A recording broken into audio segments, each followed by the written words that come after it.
হাতা কিভাবে সেটিং করব আজকে সিম্পলভাবে তোমাদের দেখিয়ে দিচ্ছি, খুব সহজভাবে দেখাবো যাতে তোমাদের বুঝতে সুবিধা হয়।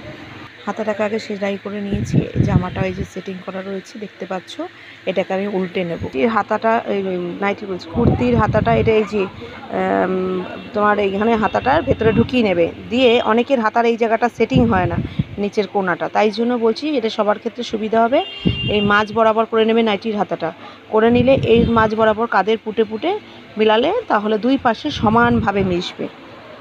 তোমাদের বোঝার জন্য এই মাঝ বরাবর আমি পিন আটকে নিয়েছি। এবার আমি মাঝ বরাবর থেকেই সেলাইটা করে তোমাদের দেখাচ্ছি। দুই পাশে সেলাইটা দুবারে করতে হবে তোমাদের। প্রথম এইভাবে করলে তারপরে মাঝ বরাবর পিন আটকে তোমরা একবারে কোনা বরাবরভাবে গোলভাবে করতে পারবে। এই যে দেখতে পাচ্ছ কোনা বরাবর হাতা একদম সেট হয়েছে। এবার যদি এক্সেস কাপড় থাকে এখানে কারোর ভেতরে রেখে দিলে সেলাই করে ফিটিংসটা করে নিলেই হয়ে যাবে। এখানটা দেখো এই যে পুরো কোনা বরাবর হয়ে এই যে একদম ফিটিংসে কোনা বরাবর মিলে গেল, সুন্দর ফিটিংসে হাতাটা রইল।